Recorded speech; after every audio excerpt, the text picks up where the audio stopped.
આડેસરની પ્રાથમિક કુમાર શાળામાં યુનિવર્સિટીના સહયોગથી બીએડનું કેન્દ્ર શરૂ કરવામાં આવ્યું। કાર્યરત પ્રાધ્યાપકો સાથે આ બીએડનું કેન્દ્ર શરૂ થતાં અંતરિયાળ ગામડામાં વિદ્યાર્થીઓને એક સુવિધા ઉપલબ્ધ થશે।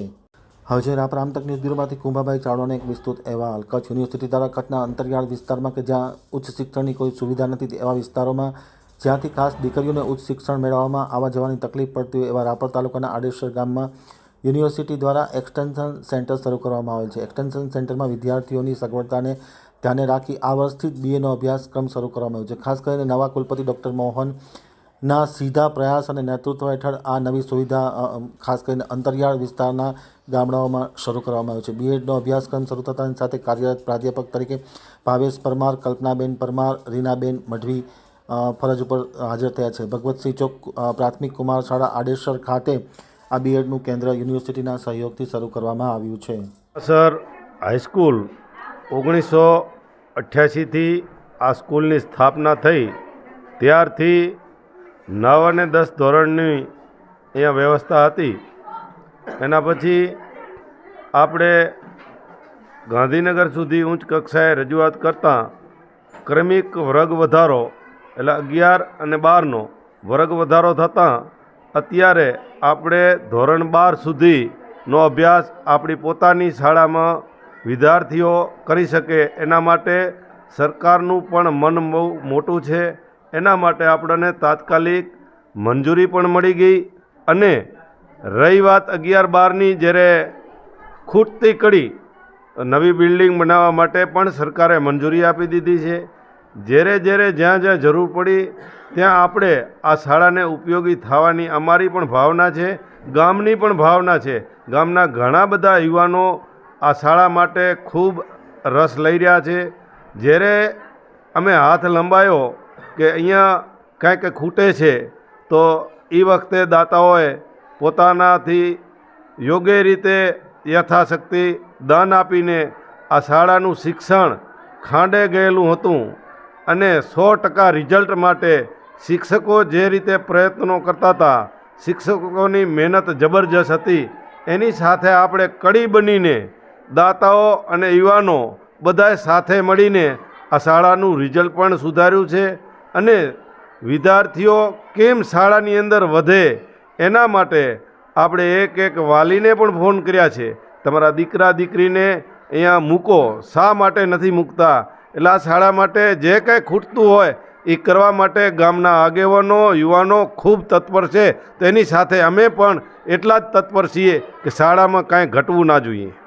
રમજીભાઈ, જે આપે વાત કરી કે થોડા સમય પહેલાં જે અહીંયા બાળકો આવતા પણ ગભરાતા એનું કારણ કે જ્યારે થોડોક રસ્તો પણ હતો ને અત્યારે રસ્તો પણ સારો છે, સંકુલ પણ સારું છે, એટલે જે દીકરીઓ અત્યારે આપણે જોઈએ છીએ ખૂબ દીકરીઓ મોટી સંખ્યામાં અહીંયા ઉપસ્થિત છે। તો આવનાર સમયમાં જે અત્યારે છોકરીઓ સ્કૂલની અંદરથી વિદાય સમારંભમાં જે હાજર હતી એમને પણ એમના આંખોમાંથી આંસુ આપણે જોયા કે આ ખરેખર આ શાળા એમને છોડવી ગમતી નથી। પણ રમજીભાઈ, આવનાર સમયમાં જે આપ વાલીઓને શું સંદેશો આપશો કે દીકરીને ખરેખર ભણાવવી જોઈએ એ બાબતને લઈને રમજીભાઈ શું કહેશો? અત્યારના સમયમાં દીકરા કે દીકરી સમાન હોવા જોઈએ। નમસ્કાર દર્શક મિત્રો, આજે ભીમાસર મધ્યે રાપર તાલુકાના મોટામાં મોટું ગામ એટલે ભીમાસર।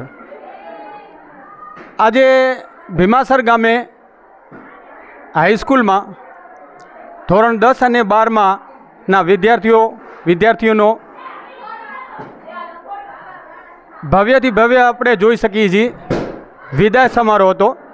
એમાં ખૂબ ગામના નાગરિકો, ગામના સરપંચશ્રી, ઉપસરપંચશ્રી, તાલુકા પંચાયતના સદસ્ય શ્રી મોહનભાઈ અને બહોળી સંખ્યામાં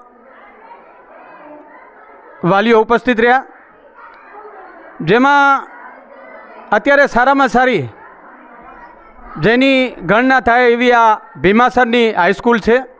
સારું શિક્ષણ અને જે શિક્ષકોની મહેનત છે તે બદલ દરેક ગામના વાલીઓએ બિરદાવી આવનાર સમયમાં આનાથી પણ વધારે વિશેષમાં શિક્ષણ મળે એવું અહીંના જાગૃત અને એક્ટિવ જેને કહીએ તાલુકાને જિલ્લામાં જેમની નામના છે, ખૂબ મોટી મોટી જવાબદારીઓ છે, સેવા સહકારી મંડળીના પ્રમુખ પણ પોતે છે, ભીમાસરના સરપંચ છે, અન્ય સંસ્થાઓ સાથે ખૂબ મહેનત કરી રહ્યા છે. વિકાસ દ્રષ્ટિએ જોવા જઈએ તો આપણને બધાને ધ્યાન છે કે ટૂંક સમય પહેલાં અહીંયા હાઈસ્કૂલમાં બાળકો આવતા પણ ડરતા, દીકરીઓની તો પછી વાત રહી, પણ ટૂંક સમયમાં એક સરપંચના પ્રયાસોથી અને ગામના નાગરિકોના પ્રયાસો અત્યારે સુંદર આપણે જોઈ શકીએ છીએ એવું રમણીય વાતાવરણ છે. હાઈસ્કૂલની ખૂબ પ્રગતિ થઈ રહી છે. જેમને આપણે કહીએ ને કે સરકારમાં જે અત્યારે શિક્ષણને ખૂબ પ્રોત્સાહન આપી રહ્યું છે, ગ્રાન્ટેડ અને પ્રાઇવેટ સ્કૂલોમાં જેમને ટક્કર જો આપી રહ્યું હોય તો આવી શાળાઓ છે, હાઈસ્કૂલો છે. તો આપણી સાથે શાળાના આચાર્યશ્રી છે.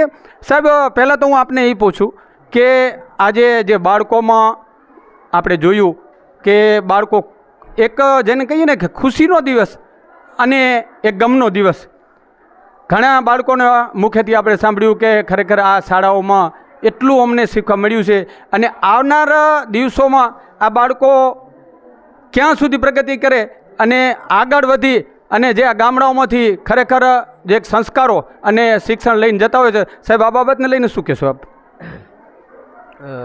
શ્રી સરકારી માધ્યમિક શાળા ભીમાસરમાં હું 2021થી શિક્ષણ સહાયક તરીકે કામ કરું છું ને અત્યારે ઇન્ચાર્જ આચાર્ય છું.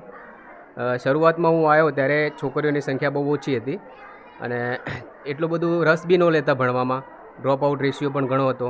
પણ છેલ્લા 4 થી 5 વર્ષની અંદર એમાં ઘણો બધો સુધારો આવ્યો છે. અત્યારે છોકરાઓ કરતાં છોકરીઓની સંખ્યા વધારે છે.